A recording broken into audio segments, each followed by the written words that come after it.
Sallallahu wasallam ala nabi sayyidina Muhammadin wa alihi.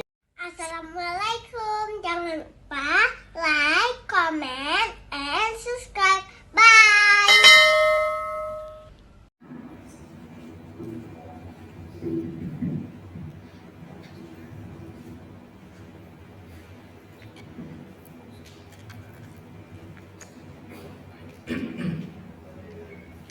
Assalamualaikum warahmatullahi wabarakatuh. Waalaikumsalam.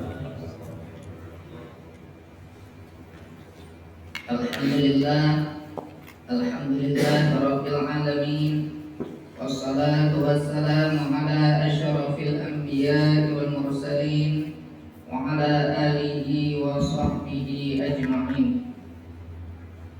Rabbi shrah li sadri wa yassir li amri wahlul 'uqdatam min lisani yafqahu qawli.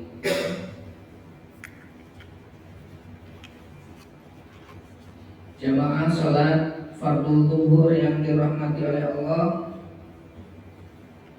seperti biasa setiap pada salat zuhur pada bulan Ramadan kita isi pengajian salat zuhur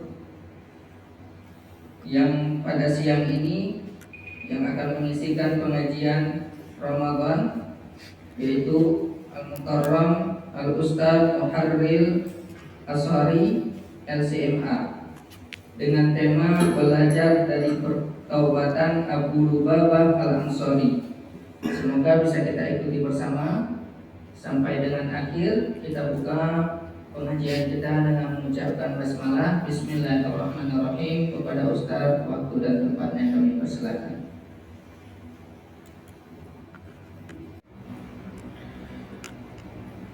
Bismillahirrahmanirrahim. Assalamualaikum warahmatullahi wabarakatuh. Waalaikumsalam. Innal hamdalillah nahmaduhu wa nasta'inuhu wa nastaghfiruh wa nastahdihi wa natubu ilayhi wa natawakkalu alayhi wa na'udzu billahi min shururi anfusina wa min sayyiati a'malina. من يهده الله فلا مضل له ومن يضلل فلا هادي له أشهد أن لا إله إلا الله وحده لا شريك له وأشهد أن محمدا عبده ورسوله لا نبي بعده اللهم صل على سيدنا محمد وعلى آله وصحبه وسلم تسليما كثيرا. قال الله تعالى في القرآن الكريم في سورة التوبة الآية 2 بعد 100. أعوذ بالله من الشيطان الرجيم. بسم الله الرحمن الرحيم. وآخرون اعترفوا بذنوبهم خلطوا عملا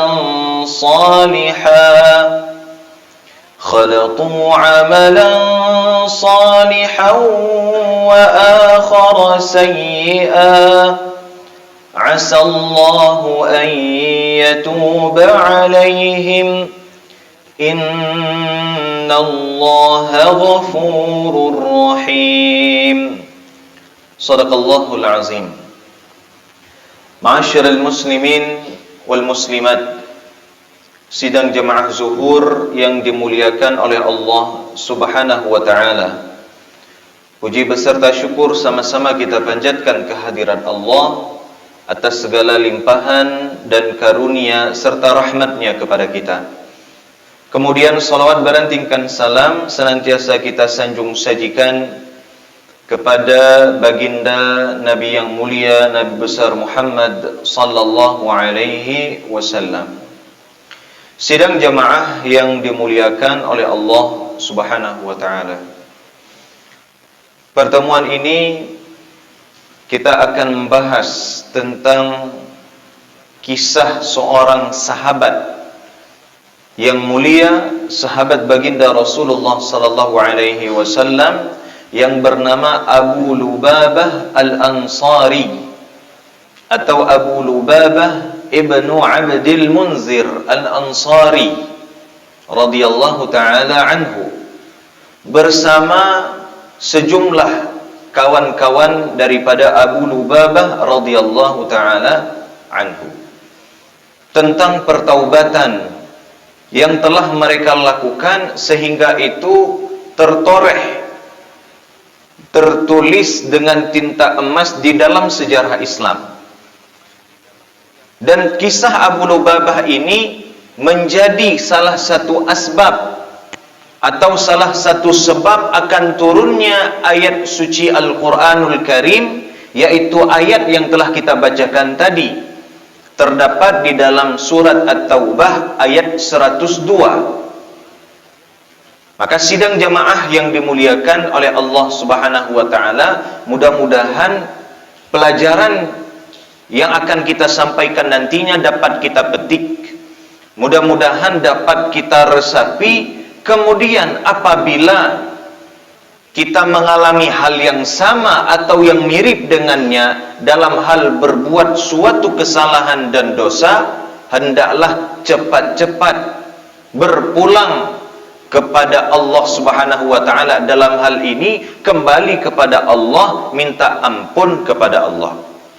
Sidang jamaah yang dimuliakan oleh Allah Subhanahu wa taala, sebelum kita berbicara tentang siapa sosok Abu Lubabah secara ringkasnya, mari kita lihat pengantar daripada ayat yang akan kita tujukan tadi, yang akan kita maksudkan tadi, berawal daripada dua ayat sebelumnya.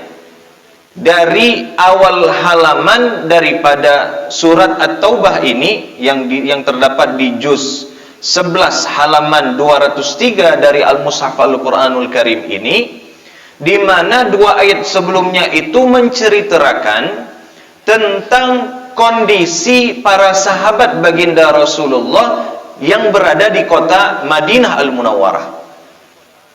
Bagaimana itu?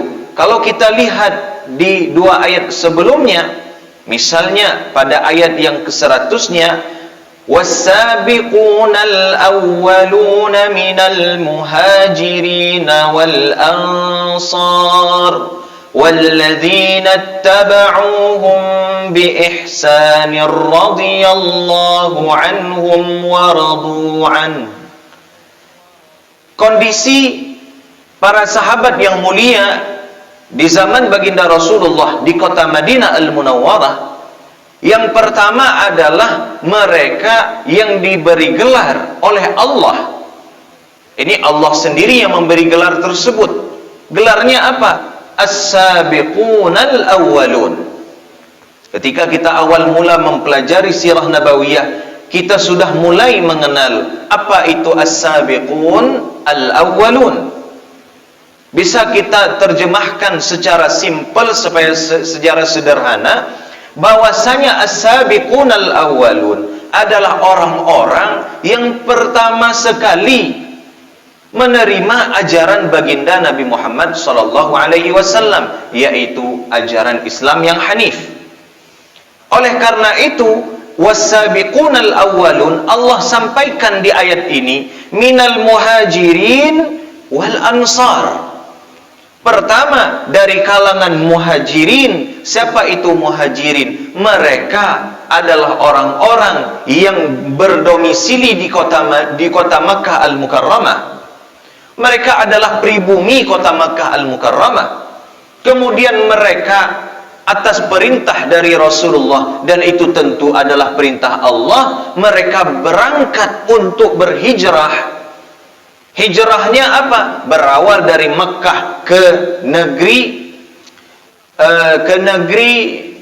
Habasyah yang ada di dataran Afrika hari ini. Jadi mereka dari kota Makkah Al-Mukarramah kemudian turun agak ke bawah. Kalau hari ini ada sebuah negeri namanya negeri Yaman, ibu kotanya San'a. Jadi mereka turun ke tepian atau ke batasan negeri Yaman hari ini, kemudian mereka menyeberangi Lautan Merah. atau Laut Merah itu, kemudian mereka sampai ke negeri Habasyah, yang di sana ada raja yang bernama Najasyi.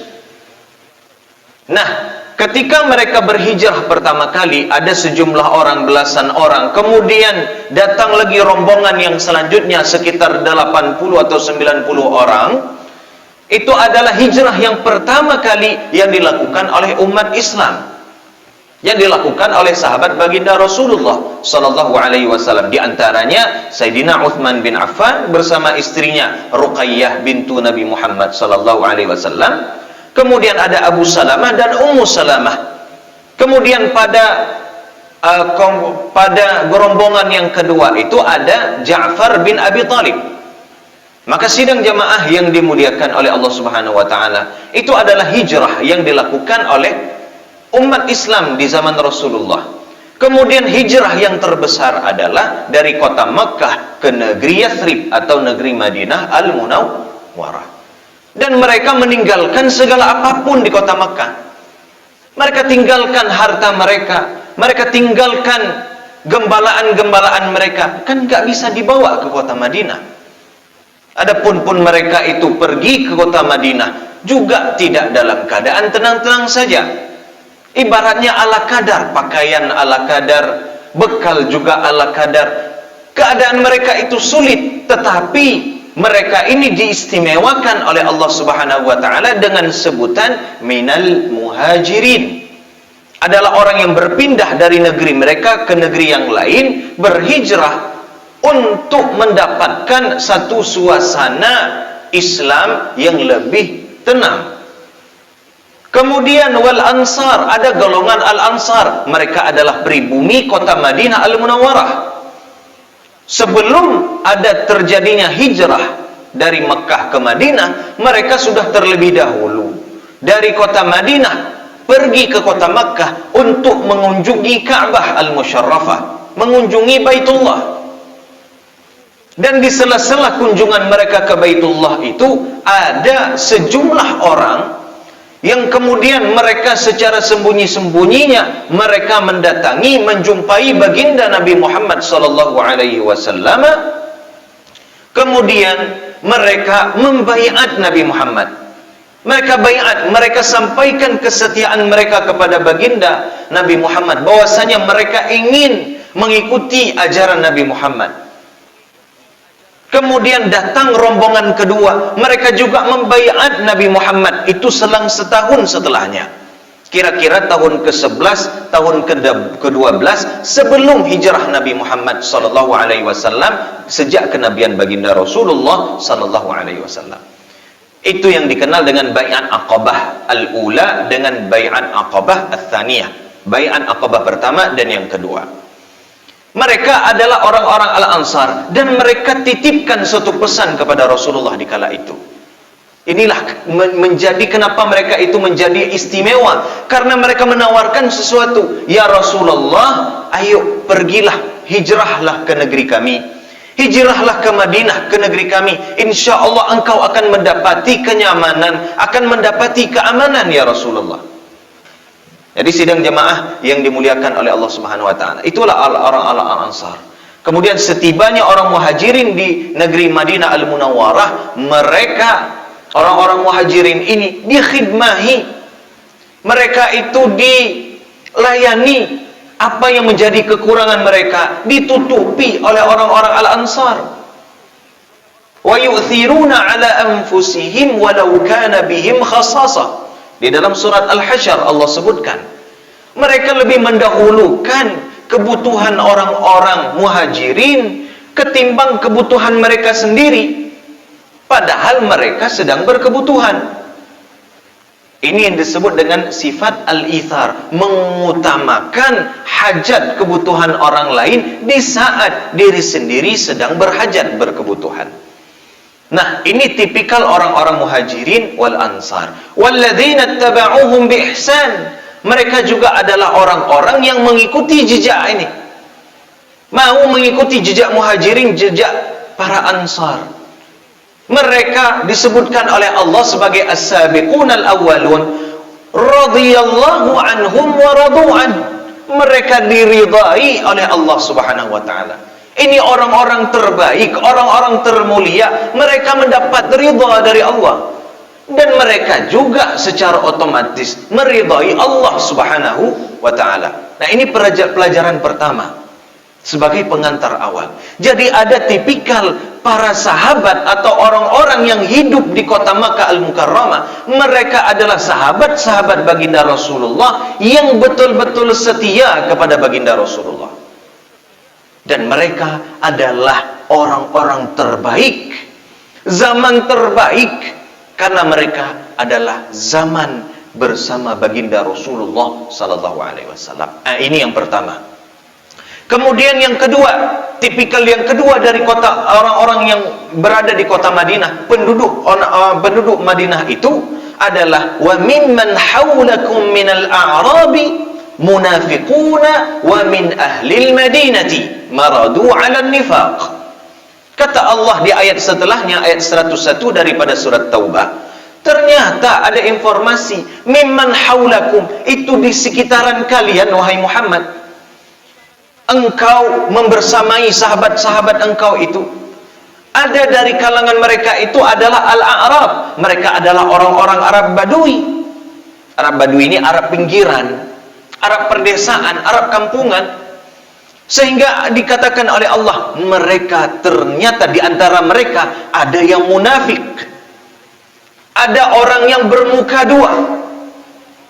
Wa min ahlil madinati, selain daripada orang pinggiran kota Madinah, orang dalam kota Madinah pun ternyata maradu 'alan nifaqi, mereka juga cenderung kepada kemunafikan. Di antaranya apa? Orang-orang Yahudi. Yahudi di kota Madinah Al-Munawwarah, ada Yahudi Bani Quraizah, ada Yahudi Bani Qainuqa, ada Yahudi Bani Nadir, ada juga di luar kota Madinah itu yang disebut dengan Yahudi Khaybar. Ternyata perangai Yahudi itu kalau di hadapan Rasulullah, ia berwajah manis, seolah-olah ia setia kepada Rasulullah. Ya, meskipun dia Yahudi, meskipun dia belum menerima Islam, dia setia kepada Rasulullah di depannya. Tapi kalau di belakangnya mereka menusuk baginda Rasulullah. Dan ini sudah terbukti sepanjang sejarah orang Yahudi itu. Meskipun halus mereka di depan, tapi mereka itu kasar, mereka itu tajam kalau di belakang. Maka sidang jemaah yang dimuliakan oleh Allah Subhanahu wa taala. Nah, di kota Madinah itu ada juga yang tipikalnya seperti itu. Makhluk paling bejat, makhluk paling buruk. Kalau tadi ada sahabat yang terbaik, nah ini yang paling bejat. Karena kalau musyrik jelas-jelas dia kan nggak samar-samar. Kalau musyrik, kalau kafir jelas warnanya. Tapi coba kalau munafik, bagaimana munafik itu? Idza hadatsa kadzaba, kalau dia itu berbicara bohong. Wa idza wa'ada akhlafa, kalau dia berjanji malah dia yang mengingkari janji itu. Wa idza tumina khana, kalau dia dipercayai malah dia berkhianat.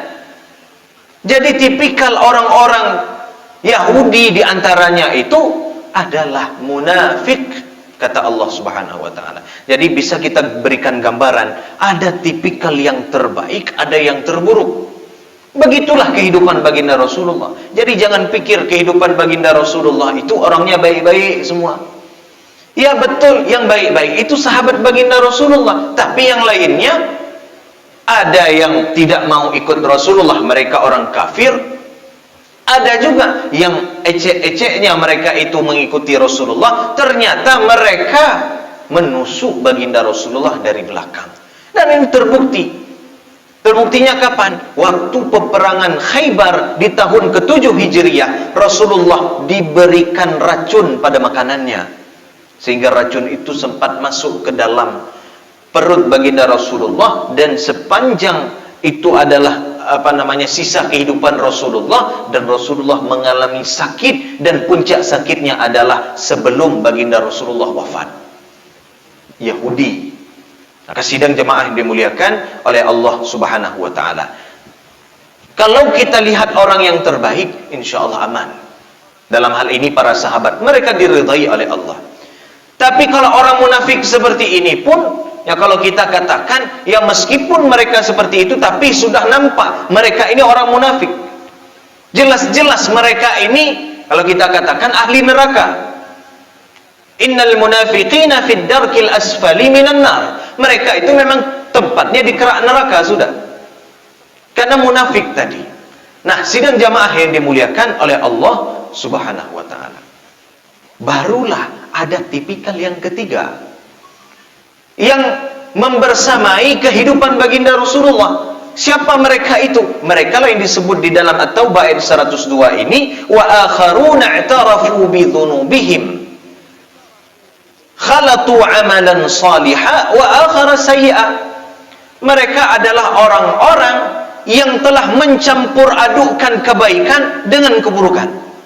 Jadi di dalam diri mereka ada nilai kebaikan, ada nilai keburukan. Kacau di dalamnya itu. Jadi bercampur aduk. Sudah tidak tampak lagi ini bagaimana sebenarnya. Dia lebih cenderung kepada keburukan atau cenderung kepada kebaikan. Maknanya apa? Ya ini lazimnya manusia secara umum, baiknya betul. Memang tampangnya, penampilannya memang orang baik. Tetapi kan ada juga kesalahan-kesalahannya. Ada juga kesilapan-kesilapannya, kekhilafan-kekhilafannya, baik itu tersengaja maupun tidak tersengaja. Inilah yang dilakukan oleh Abu Lubabah bersama 9 para sahabat atau kawan daripada Abu Lubabah. Maka dikatakan di dalam tafsir Al-Quran itu, mereka jumlahnya adalah asyaratu rahtin. Asyaratu rahtin itu pada sejumlah, ada 10 orang. Di antaranya adalah Abu Lubabah. Bagaimana kisahnya? Sidang jamaah yang dimuliakan oleh Allah Subhanahu wa taala. Riwayat yang telah kami temukan banyak. Di dalam tafsir Imam Baghawi disebutkan. Di dalam tafsir Ibnu Katsir juga terdapat kisah itu. Dalam tafsir Qurtubi juga ada. Dari kitab Asbabun Nuzul juga pernah kami baca. Ternyata Abu Lubabah radhiyallahu ta'ala anhu ini, jadi ada di satu versi seperti ini yang kami temukan. Ada satu peperangan Tabuk namanya. Jadi Abu Lubabah bersama konco-konconya tadi, mereka mengikuti peperangan atau berangkat untuk melakukan peperangan bersama baginda Rasulullah. Jadi Rasulullah bersama para sahabat, di dalamnya ada Abu Lubabah. Mereka bersiap untuk bergegas untuk pergi di peperangan Tabuk. Apa yang terjadi? Belum lagi sampai ke medan peperangan itu, medan pertempuran itu, ternyata Abu Lubabah radhiyallahu ta'ala anhu itu bersama sahabat-sahabatnya itu, mereka berbisik-bisik. Apa yang mereka bisikkan? Kayaknya udah cukup ini peperangannya, personil atau prajuritnya cukup. Kita kayaknya ada atau tidak ada kita, Rasulullah akan meraih kemenangan. Gimana kalau kita kembali aja ke kota Madinah? Di kota Madinah kita duduk-duduk, kita santai-santai, nanti kan pulang Rasulullah, kan insya Allah menang Rasulullah. Jadi prediksinya itu besar sekali terkait kemenangan baginda Rasulullah.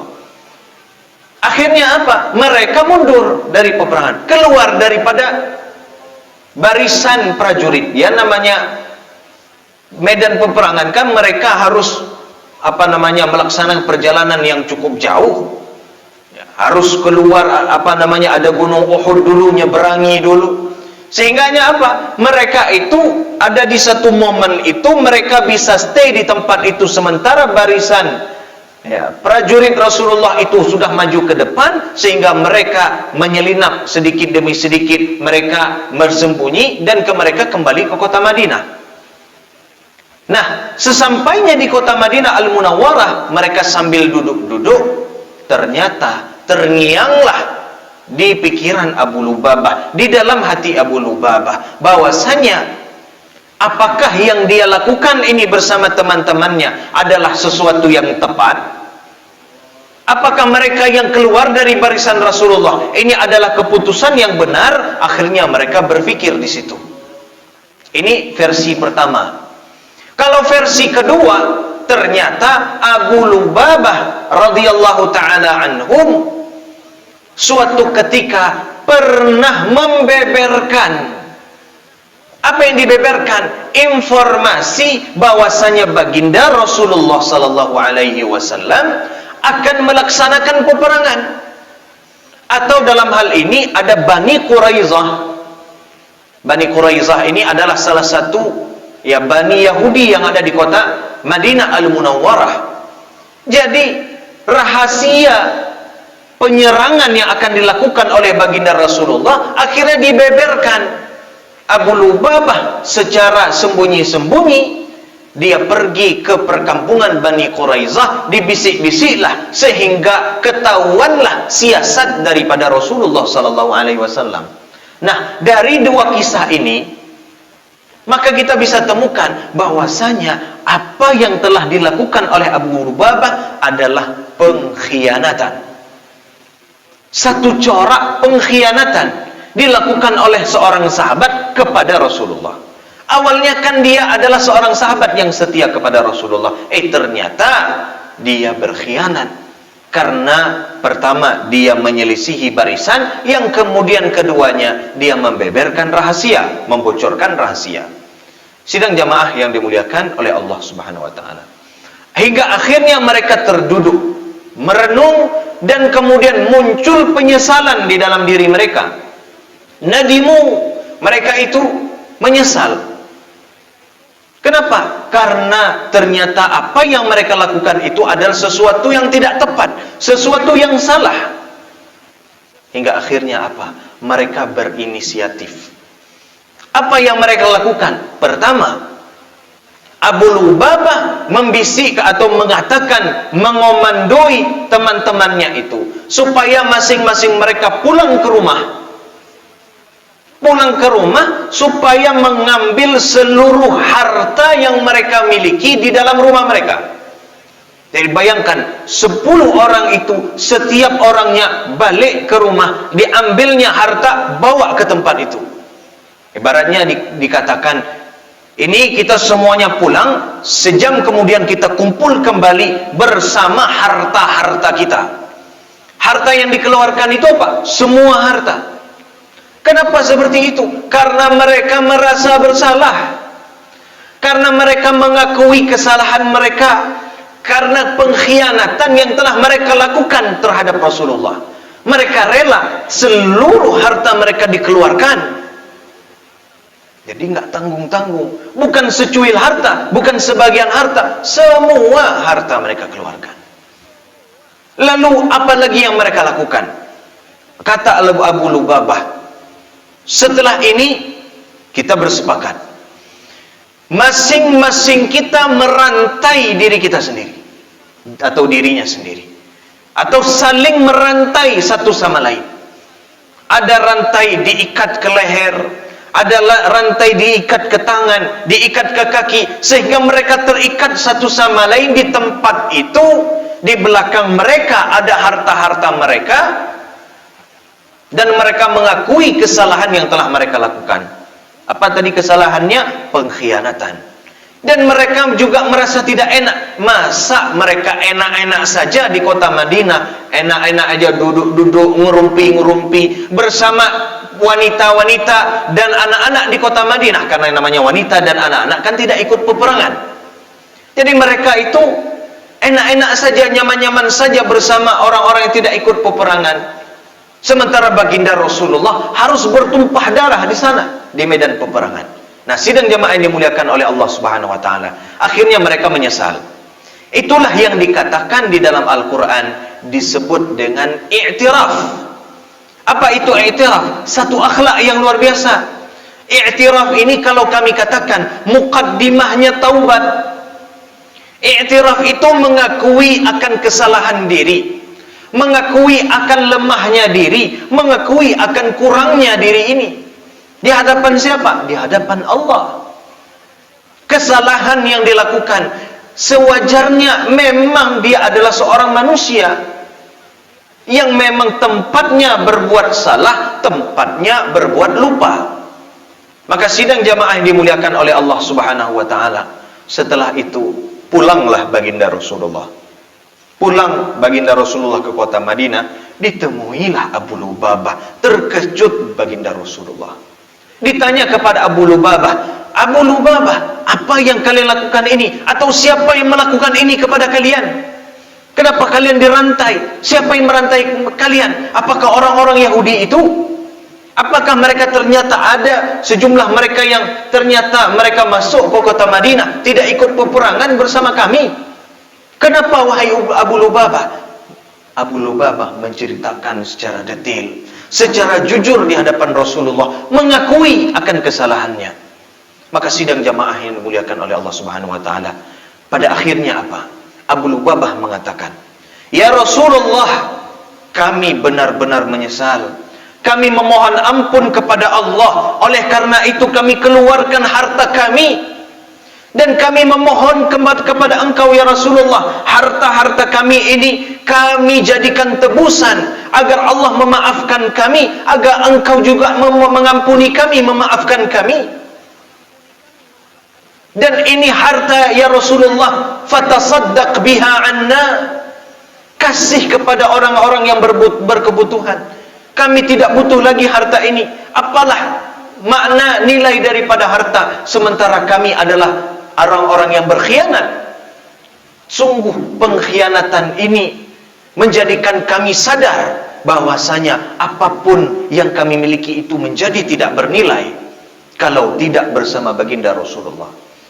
Dan kemudian ya Rasulullah, kami minta dan kami sudah bersepakat di awalnya, rantai yang telah kami pasangkan sendiri ini tidak akan kami lepaskan sehingga engkau sendiri dengan tangan muliamu ya baginda Rasulullah yang melepaskannya.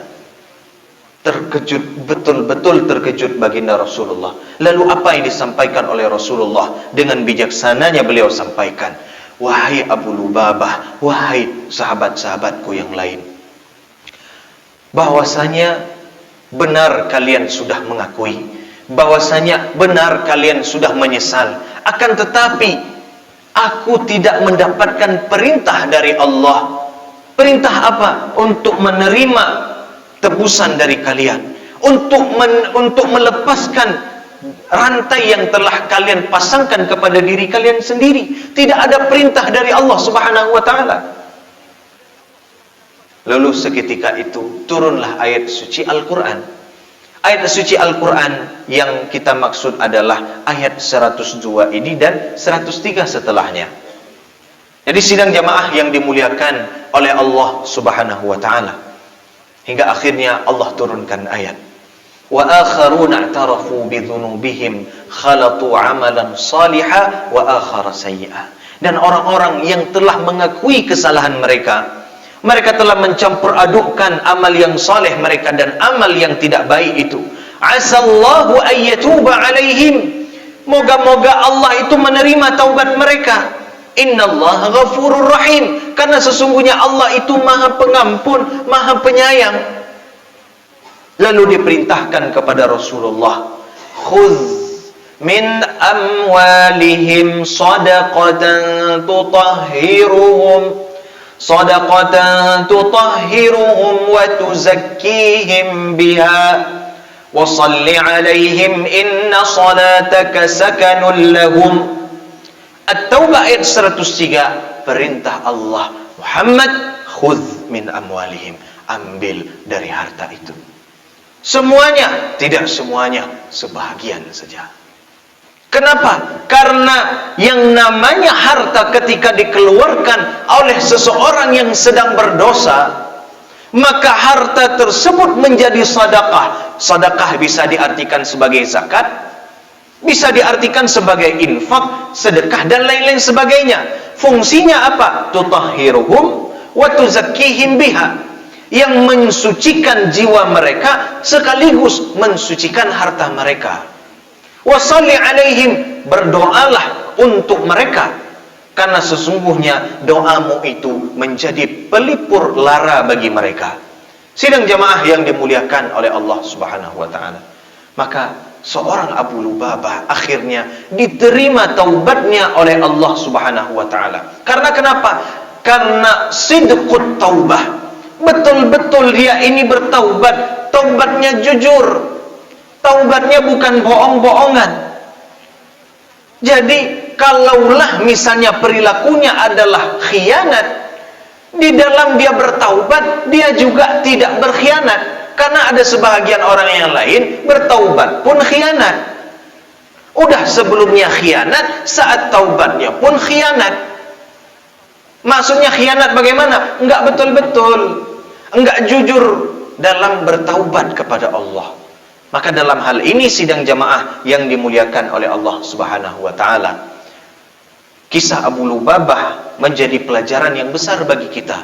Karena dahulu pernah ada orang yang melakukan dosa yang amat besar, kemudian mereka melakukan sesuatu, yaitu diantaranya mengeluarkan harta.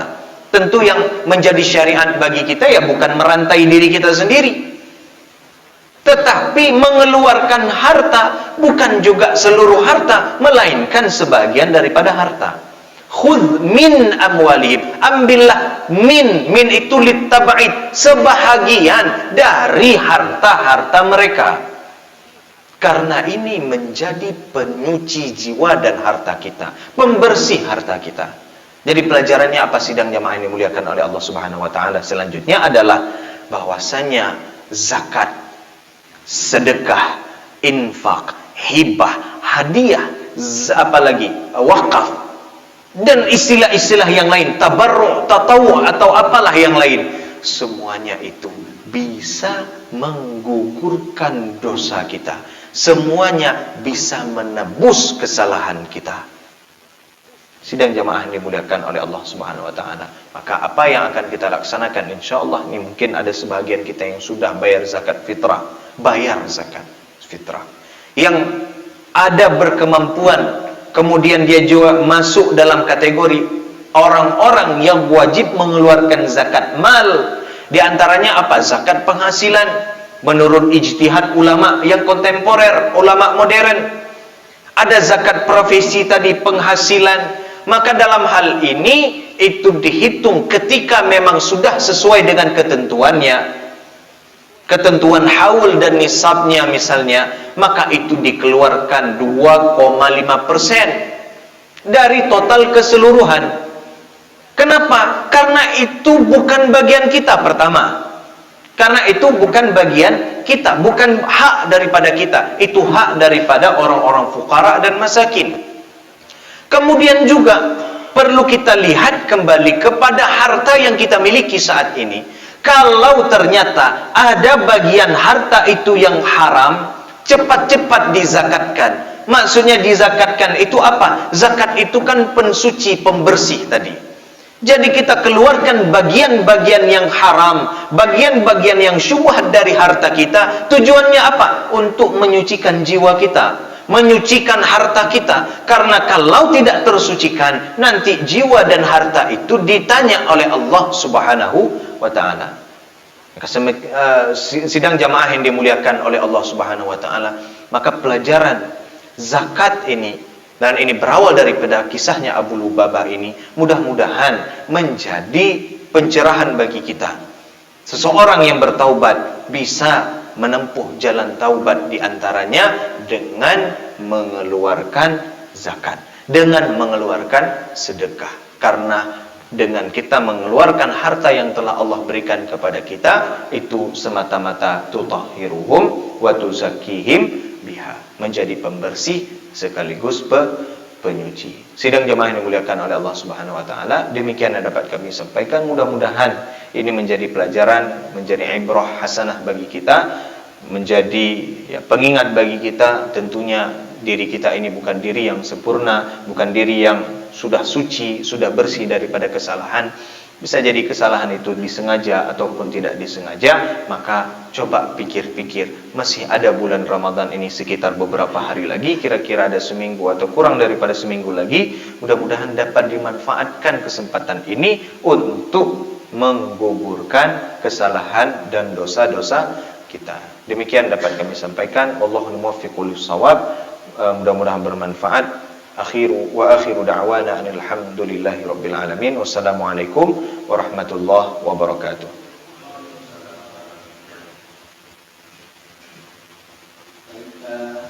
Saatnya sesi tanya jawab. Silakan bagi jemaah yang ingin bertanya atau ada dua pertanyaan, kami persilakan.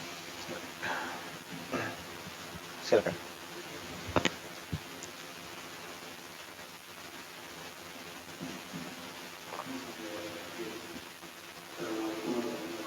Waalaikumsalam warahmatullahi wabarakatuh.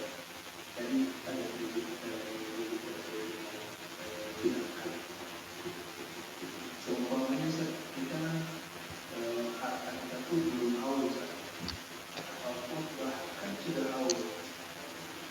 Terus kita keluarkan itu momen-momen yang sekarang saat misalnya kayak Ramadan gitu, kita menunda sehingga padahal kita sudah sampai haus misalnya. Kita tinggal untuk di Ramadan gitu. Cari momen. Jadi sedangkan kita sebenarnya berhak mengeluarkan zakat pada bulan kemarin atau bahkan belum bisa, kita udah mau beli tapi belum sampai pas Ramadan ya udah kita mau biar dipercepat. memakan pahalanya. Baik. Apakah itu melanggar syariat atau diperbolehkan? Itu ya. Baik. Assalamualaikum warahmatullahi wabarakatuh. Waalaikumsalam warahmatullahi wabarakatuh. Yang kami sampaikan awal mulanya adalah wallahu ta'ala a'lam.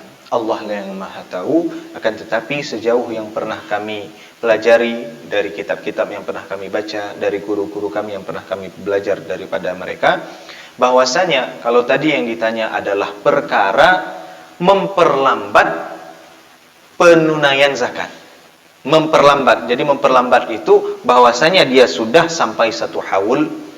Begitu juga dia sudah sampai nisabnya. Satu haul itu artinya sana. Haul itu artinya tahun. Tahunnya tahun apa? Tahun Hijriyah, bukan tahun Masehi. Jadi bukan perhitungan Januari sampai Desember, tapi dari Muharram ke Zulhijjah. Sebenarnya melalui perhitungannya adalah tahun Qamariyah. Nah, perkara tadi ada pertama memperlambat, maksudnya mencari momen. Jadi harusnya kemarin di bulan Sya'ban atau di bulan Rajab harusnya sudah sampai haul dan juga nisab. Nah, jadi haul ini adalah hitungan tahun dan nisab ini sesuai dengan kadar yang kita miliki itu. Zakat itu kan dia ada zakat profesi, ada zakat urudut tijarah, dagang gitu ya. Nah, ada juga zakat kalau hari ini sudah ada pengembangan, zakat perusahaan lah. Kemudian ada zakat binatang ternak dan lain sebagainya, zakat emas dan perak. Nah, ketika itu sudah sampai ya nisabnya, ya, sudah sampai nisabnya sesuai dengan ketentuan, nanti bisa lihat di dalam literatur fikih bagaimana ketentuannya. Nah, seharusnya ketika ada seseorang sudah sampai nisabnya, sudah sampai haulnya, seharusnya pada saat itulah dia tunaikan zakatnya itu. Bagaimana dia menunaikannya? Ini kan teknis penunaian membayar zakat itu. Kalau yang kami pahami wa'atuz zakah. Jadi wa'atuz zakah itu kan artinya membayar zakat. Kalau diterjemahkan membayar zakat. Kalau kami pahami secara bahasa, wa'atu itu kita hantarkan zakat itu kepada orang-orang yang menjadi mustahik zakat. Jadi kita hantarkan. Ya, simpelnya kita hantarkan ke rumah.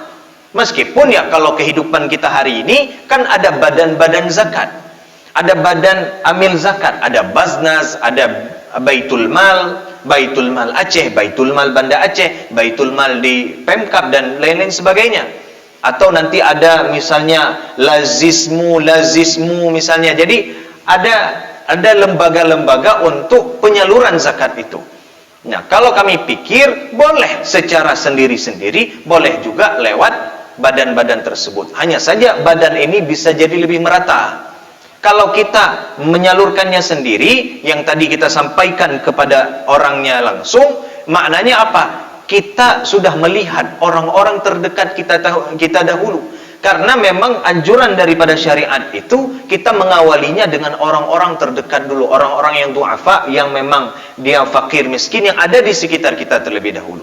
Nah, jadi kalau perkara tadi memperlambat, sebenarnya dia pada waktunya, disitulah dia bayar zakat itu, bukan diperlambat. Adapun kalau memang sengaja dia perlambat, kenapa? Karena ada momentum Ramadan, tidak jadi di bulan Sya'ban, biarlah di bulan Ramadan. Kemudian apa? Hendaknya ada sesuatu yang lain yang telah ia persiapkan juga di bulan Ramadan itu. Tidak hanya membayar zakat itu, tapi ada sedekah-sedekah yang lain. Kalau kami fikir hal-hal yang seperti ini tidak menjadi masalah. Bisa, meskipun telat, tetapi dia sudah merencanakan dengan jalan yang terbaik. Akan tetapi sesuatu yang dilakukan pada waktunya itu lebih tepat daripada diperlambat.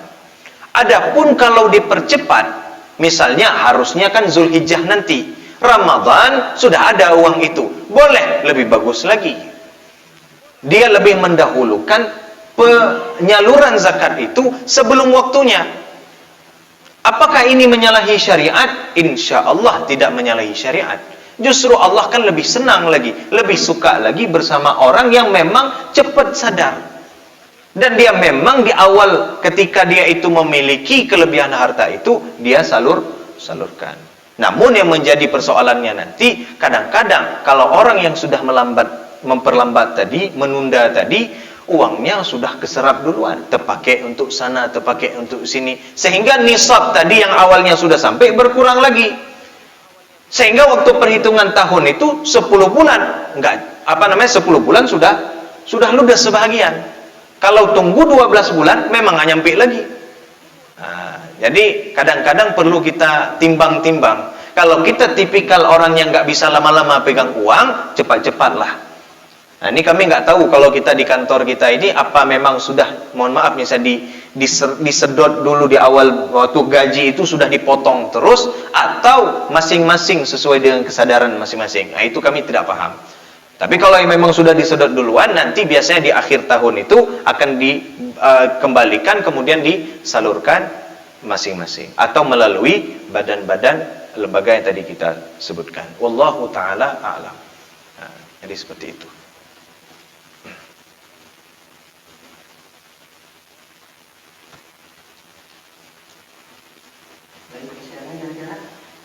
Satu pertanyaan lagi, Ibu-ibu. dari ibu-ibu. Ya.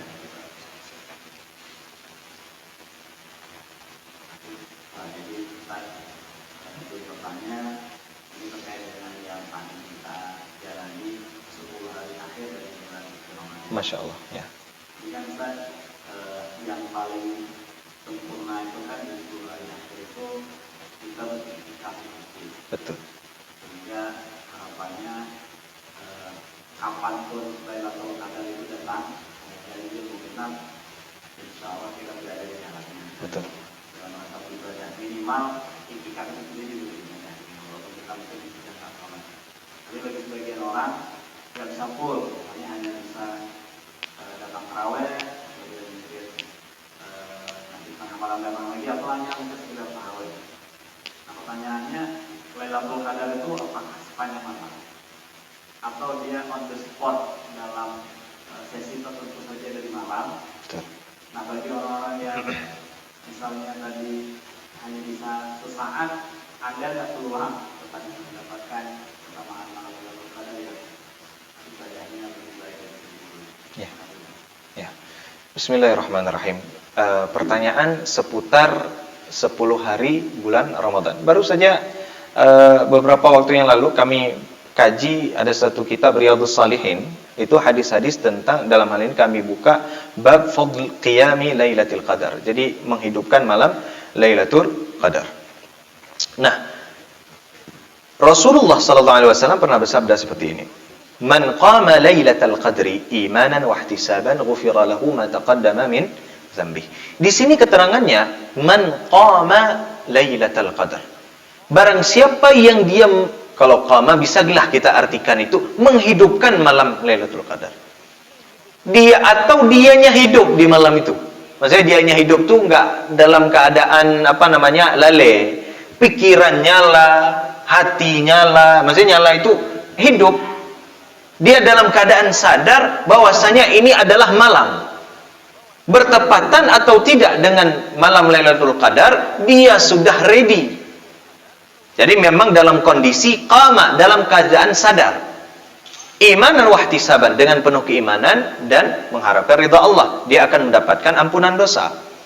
Kemudian ada informasi yang lain di dalam hadis Rasulullah, taharrau lailatal qadri fil ashril awakhiri min Ramadan. Tadi yang disampaikan tadi, kan ada dibilang tadi mau genap mau ganjil kapan aja bisa jadi Lailatul Qadar kan. Nah, kalau kita lihat di dalam hadis ini, Rasulullah katakan taharrau lailatul qadri. Ayo cari malam Lailatul Qadar itu di 10 malam terakhir. Ini informasi selanjutnya. Yang lebih spesifik lagi, Rasulullah katakan taharrau lailatul qadri fil witri min al-ashril awakhir min Ramadan. Cari Lailatul Qadar itu pada hitungan ganjil. Ini dikatakan oleh Rasulullah, riwayat Imam Bukhari, pada hitungan ganjil, fil witri. Jadi genap dalam hal ini tereliminasi, kita katakan. Jadi tidak masuk dalam malam-malam genap, melainkan malam-malam ganjil. 21, 23, 25, 27, 29. Ada 5 kesempatan. Nah, yang tadi dikatakan i'tikaf itu salah satu amalan, bukan amalan utama. Salah satu amalan cara kita menghidupkan malam terakhir daripada bulan Ramadan. Yang penting secara umumnya Rasulullah katakan idza dakhala al-ashr al-awakhiru min Ramadan ahyal laila. Rasulullah hidupkan malam itu. Kalau tentang i'tikaf ada betul. Tentang i'tikaf ada nanti bab yang lain tentang i'tikaf itu. Tetapi bukan hanya i'tikaf amalan itu di bulan Ramadan, terkhususnya di malam Lailatul Qadar. Tidak hanya i'tikaf. Jadi ahyal laila, dia hidupkan malam itu di rumah bisa enggak? Bisa.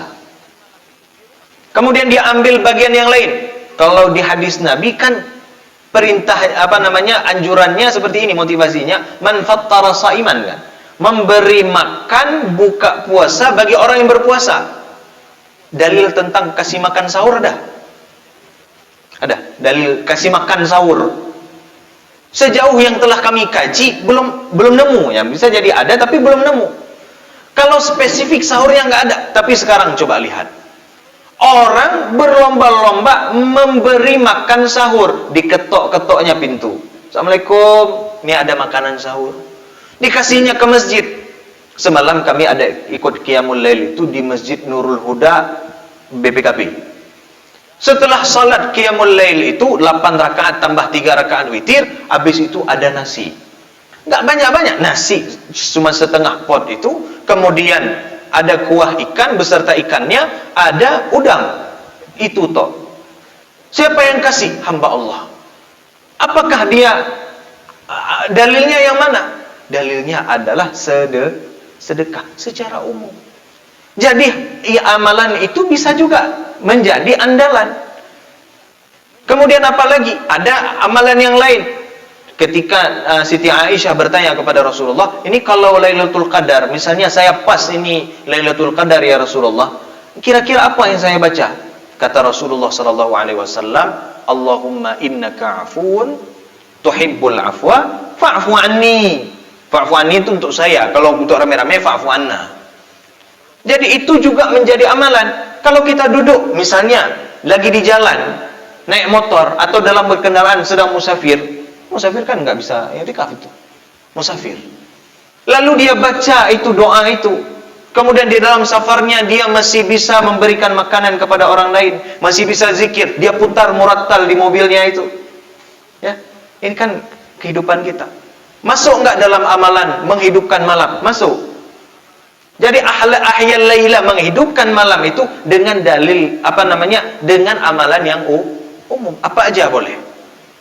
Iktikaf, karena iktikaf itu orang yang fokus, dia di masjid saja. Karena Rasulullah dalam pengamalan hadis Rasulullah, dalam hadis fi'ilinya, Rasulullah memang beriktikaf. Kalau sudah 10 malam terakhir, Rasulullah jadda wa syaddal mi'zara. Itu kain sarung Rasulullah diikat kuat-kuat. Itu bisa makna hakiki maupun majazi.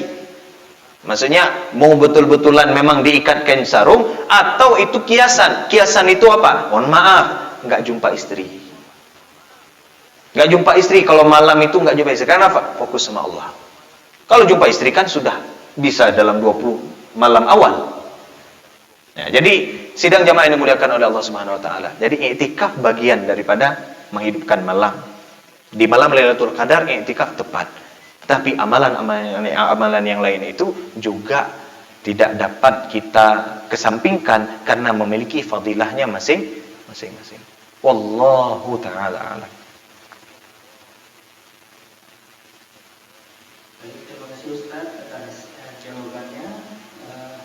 Mungkin karena waktu juga yang pemirsa kita, maka kita cukupkan pengajian Ramadan kita pada siang hari ini. Mudah-mudahan apa yang Ustaz sampaikan tadi bisa bermanfaat untuk kita dan bisa kita amalkan. Mohon maaf atas segala kekurangan dan kesalahan kata dari kami sebagai moderator. Kita tutup pengajian kita dan alhamdulillah. Assalamualaikum warahmatullahi wabarakatuh. Waalaikumsalam warahmatullahi wabarakatuh.